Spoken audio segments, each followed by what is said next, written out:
Hi, this is Dan, and we're in mining country in Kern Valley, California. You're looking at gold freshly dug from the ground. It's like the third piece from the bottom, that larger chunk right there. I found that in that hole where I'm finding all the little pieces. There's lots of holes. This is a placer mining site at a place where gold was washed down from higher ground. Here it's dug out and painstakingly separated from the dirt.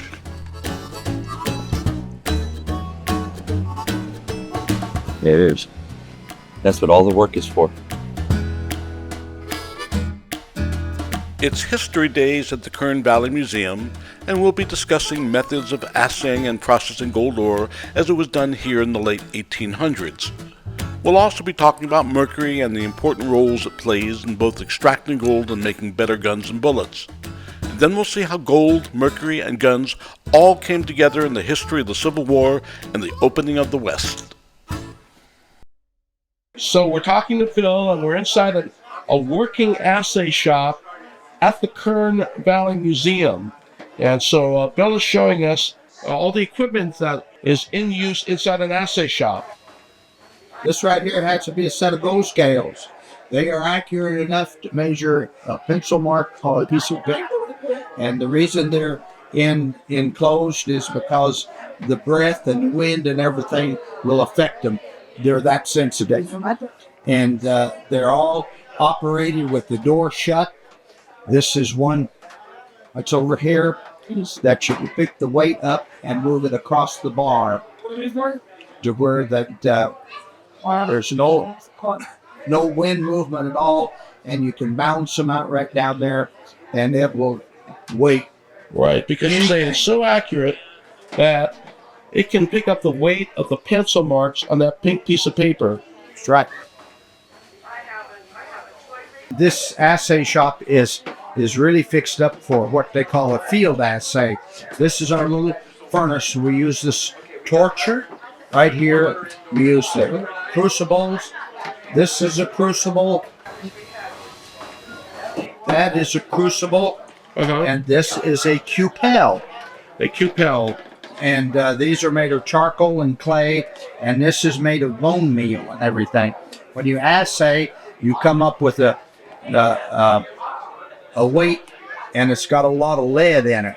So you melt it down, and this cupel absorbs the lead and actually leaves the gold in the cupel, which you can see right here. All right, so these are greatly exaggerated, but if you this one and this one here does have a very minute amount of assay material in it. All right, so these are amounts of material that you can actually weigh, or what do you do when you assay these? All right, on this particular field assay, we have this little glass right here that's a magnifying glass, and it has a scale in it, and we actually measure the diameter of that little bead and by the size of it, then we have a chart, we look on it, and the size of the bead would tell us the value of the mineral in a ton of ore. All right, so the whole point is that somebody brings in a rock, and in an assay office, you can tell what the value of that rock is because you go through these procedures. Of weighing it out. I guess first you reduce it in the crucible here. And yes, it's mixed with lead oxide and borax. All right, so lead oxide, borax, and borax is another local mineral. We've got a lot of that around here. Yeah, and we put in a given amount, which is that amount. Yeah. That's about a grain. That's about the size of what you would get. Both or one of the crushed up aspirin would just about fit in here. And so you put those in this, cook it down, and you get a glob of your mineral and lead. Then you pour it out here, break it down, get that little globule out, then you put it in a cupel. And then you cook it on down further, and the cupel absorbs the lead oxide. Oh, okay. So then by cooking it down, it becomes one of those little globules? Yeah, it becomes one of these.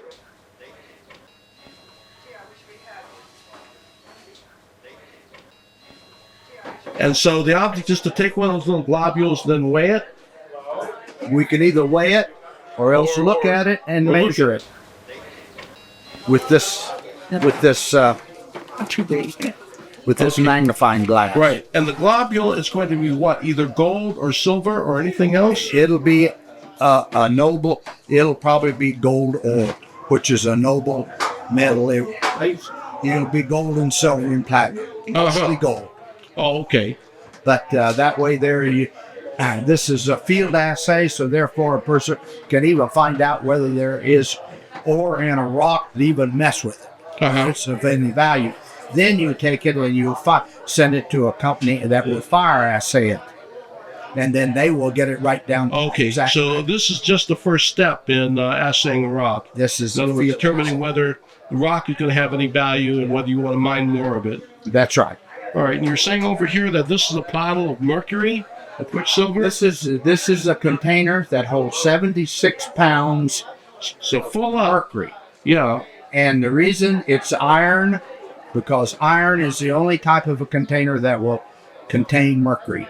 You can't put it in mercury and aluminum or copper or anything like that. You have to put it in iron.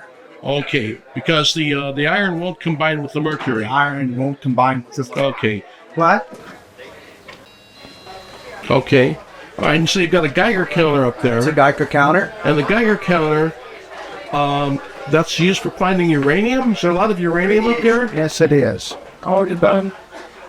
There was some uranium found up here back in the 60s, wasn't it, Bill? Yeah. Didn't they find some uranium up here in the 60s? Yeah. Okay, but it doesn't sound like they had a whole lot. I guess they were looking for an awful lot in the 60s. Back then, the only thing, you had to find it and ship 5 tons to the plant back there, and you got $10,000. Well, they did that. They had up here. Yeah, and we have a lot of tungsten up here that was Find that when the war was over. Pardon? They stopped mining when the war was over. Stop. They were using tungsten for war. Yeah, but they were mining it up in the late 50s, because that's what I did up there in Bishop, was mine tungsten. Well, the ones around here closed down. Oh, did they? Yeah. Whatever reason. Tungsten was a strategic mineral that they used, all like that little wire and light bulbs and hardening of carbide tips and everything like that. It was all made from tungsten. You were saying how exactly important the mercury is, because the mercury is a big component here in the assay office. You know, like you said, you've got a bottle there. Yeah. And that's a bottle that's filled with 76 pounds of mercury. And in an assay office, the main thing about the mercury is that it's important for separating out not just gold, but gold and silver and all the noble metals from everything else. Separates it from the sand, separates it from the iron, and it's a way of processing gold much, much quicker than any other method. And in the days of old. And so gold was important to this area, and it was important not only to this area, but to the entire country around about the Civil War. Number one, you needed gold to finance the war. Number two is you also needed mercury products to make a better bullet, as you were saying. Fulminate of mercury. Right. And so part of the thing is that mercury was in short supply. Most of it came over from Europe and from Almaden in Spain in particular.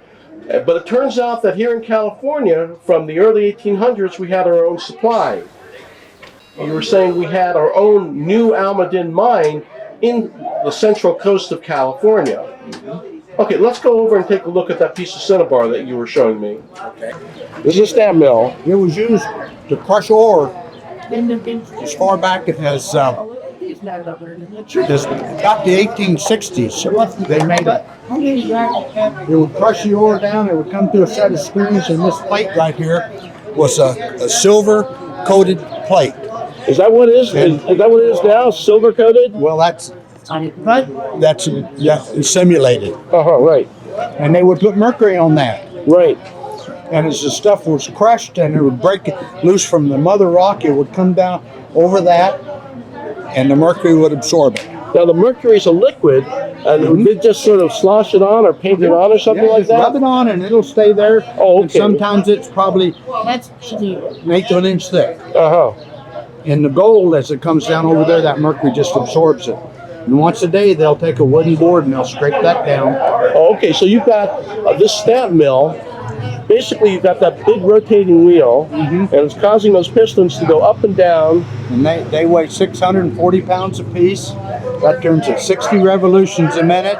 So every revolution, it hits 6 times because it's got the double cam on it. Okay, and then down at the bottom, you're running ore through at some rate. It drops in the back, and that's full of water. And it's got a screen on it. Oh, okay, so you've got water and ore coming through there. And as soon as it hits, it splashes and splashes through the screen. That's our perfect size that they need. Oh, okay. And So it it's filtered. You've got something a little bit bigger than sand there. It looks like a slurry or a slush coming through. Yeah. And it comes down and runs over this simulated copper or simulated silver plate. Okay, so that's not silver plate right now, but it would be silver plate with a coating of mercury on it, and you've got this fine slurry coming through of crushed stone, and so it's just water and crushed stone, almost sand-like, and that's picking up all the gold, or the mercury that's sitting on top of that is picking up all the gold, and it gets to some point you got to stop the process and start scraping off the mercury Yeah, and you the gold. usually clean it up every day or two. Oh, okay, so it can sit there for 2 days, just collecting stuff. According to how rich the ore is. Rich ore, you do it quite often. If it's not very rich, it can be done periodically. Oh, okay. But and then it's processed. After that, it's squeezed down and processed, made into what they call an amalgam ball, which is gold and mercury. Then they put it in a retort, cook the mercury off. Oh, right. The amalgam ball, that's the same as the sponge that you were showing me. Well, the sponge, you get the sponge after you cook the mercury off. Then you got all your gold stuck together. It looks like a sponge. Oh, okay. It's hollow. So that sponge was mostly gold then. All right, but before you have the sponge, you have the amalgam ball, which is mostly mercury and Gold. Okay. All right. So in order to get the gold out of the rocks, you would use a mill like this and the mercury was critical to making this all happen. That's right. It was the catalyst that they had when they even built this mill. The reason they built it is because they had the mercury to process Okay. this with. All right, let's go back and look at what the mercury actually looked like after it came out of the ground. This piece of center bar back here is a hand-picked sample. It came out of the Rocky Point shaft right next at the Guadalupe mine, right next to the New Alma Den, and this was in Santa Clara County. It was within the city limits of San Jose. That particular piece has been assayed, and it assays out at 52% quicksilver. Okay, quicksilver, mercury, it's the same thing. Yeah. So the main thing is that you need mercury or quicksilver to get gold out of the ore. If you don't have the quicksilver, that's much more difficult to get that gold. Now, this is back days of old. They've got different methods now. Back in the discovery of gold and the antiquated methods that they had, mercury was practically the only thing that really would, other than just panning, getting the placer and picking it out with your finger. Right. After that, it had to come out. You had to use mercury. And furnaces or something. And 100 or 150 years ago, there weren't too many places you could get mercury. As you were saying, most of the mercury that was used in the Western world probably came out of Almaden, Spain, and some out of Poland. And so if we were looking at gold out of the mines and ores here in Mexico, in Western North America, we needed that mercury. And this particular mercury had a role to play in the Civil War. It had 2 roles to play. Number one, it was a way of getting gold so they could pay for the Civil War. In large quantities. In large quantities. And the only place that we could really get it from was from the San Jose area here in California. Coast Range Mountains of California. And you were saying the Coast Range Mountains, that's also where San Simeon and Hearst Castle are located. And all of this ties together for a reason. You were saying that the reason why the Hearst Castle is where it is because George Hearst was a mining man from the Comstock, and they had to have mercury in order to produce this abundant amount of quicksilver in the Comstock. And all those mountains up above San Simeon are just potholed with mercury mines.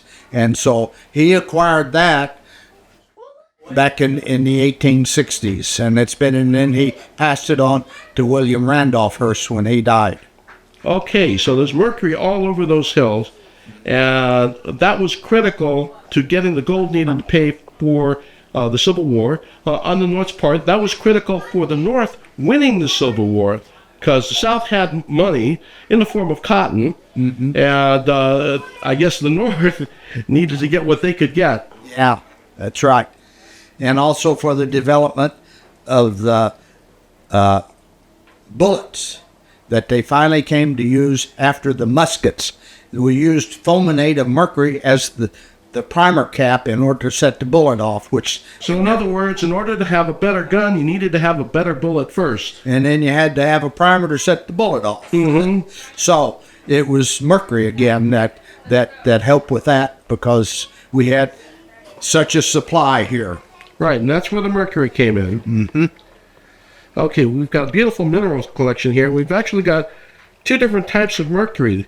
There's the Cinnabar. cinnabar. Mm-hmm. Okay, so there's the sample in front, which is what? It's also cinnabar, but it's not of real high grade. The one in the back is the high grade. Okay, the one in the back is the better. And both of them are from the San Jose area. Yeah, and we have another one over here. This is ore, and that is native mercury in there that has already, through heat and everything, has come from cinnabar into mercury already. So that's native. Okay, in other words, that's what those silver specks are. Yes. That's the liquid mercury actually coming out of the rock, out of the ore. Mm-hmm. That's a very rare specimen, because it takes 880 degrees in order to take mercury from cinnabar to mercury, because you have to burn the sulfur off, and it takes 800 degrees to burn the sulfur out. Mm-hmm. Primer cap. Okay, so you said that's called a trapdoor rifle back there? Trapdoor rifle. Yeah, and it was made right in 1864. And the only reason they made that is because they had fulminate of mercury. Hold it for us. I can't. I'm not pulling it out. Oh, okay. No, I can't. It's a fulminate of mercury in order to make the bullet. Mm-hmm. And this came out in 64, right at the end of the Civil War. Okay, why is it called a trapdoor rifle? Because it opens up, you put a bullet in, and you lock it back down. Oh, okay. It's a single shot. All right, so you said that's one of the first rifles to take advantage of that. Pardon? First rifles to take advantage of the fulminated mercury? Yes. Bullet. Mm-hmm. And making a bullet. That was a military gun also. The military carried it in the 1870s and 1880s. Okay. That Custer's soldiers carried that exact kind of rifle. Oh, okay. They only shot one shot at a time, one shell. They only loaded one shell at a time. And 40%. Shoot, how many? About 5 shells a minute? Is about 4 or 5 shells a minute they could do. Unless the shell broke, which had happened a lot. The end of the shell would break off, and they'd have to take a pocket knife and dig the rest of the shell. That time the Indians stabbed your scalp. But the Custer soldiers carried these exact weapons, and 40% of the Indians that killed Custer carried these. Mm. That carried anywhere from 10 to 15 bullets. Did you say that these are all your guns? Yes, these are. Your personal collection? Yes, I put it on loan to the museum. They've been here for the last 4 or 5 years now. Oh. Could you say a little bit about each gun there? Well, the Winchester speaks for itself. This model, this one here is a 4440 1892 carbine. John Wayne carries this model throughout all of his movies. The next two up, these two right here, are the Winchester 73. They're the most famous Winchester of all time. If you know anything about the Old West history, you will know that that's the gun that won the West. Mm-hmm. More cowboys carried this model gun than any other gun. And two famous people that carried this exact model of Winchester rifle was Buffalo Bill Cody and Annie Oakley. What was it about the Winchester compared to any other rifle? Why would it be so popular? Well, it held so many bullets, and it was quick loading. You could shoot almost a shot a second with it. And some of them carried up to 15 shots. So, and we have models all the way up into 1894. This is an 1894 premium model rifle. How's this display arranged? Is it chronologically arranged? No, it's just arranged randomly. The most popular models are the ones up front, or the prettiest ones, or the most historic ones. They're the ones I want to bring to the front. Oh, okay. Okay. These are, now just recently, last year, Winchester went out of country, shut their manufacturing company down here in the United States, and went to Japan, and no longer make the... So Winchester rifles are made in Japan. Yes, but they no longer make the lever action rifle. Those will never be made again. So they shut down a big 150 years of history. So, and they're just, they're just nice to have. They all work. They all shoot. I take them out occasionally and shoot them. But you have to have the right ammunition for them. You can't shoot modern ammunition through them. It's too hot. The modern ammunition are too hot. They will explode the guns. They will blow them up. Oh, okay. So you have to buy special ammunition for them, just like they used to make in the old days. Well, it's a beautiful collection. Well, thank you. I hope you enjoy it. All right, thank you very much. You're welcome. They had to have the bullet before they had the gun. So they perfected the bullet, and these is what came out of them. And I don't remember whether the caps were fulminated mercury in these when they were old, were they? Yeah. They were. And so that was another thing why that mercury was so important to the United States. And California had it all.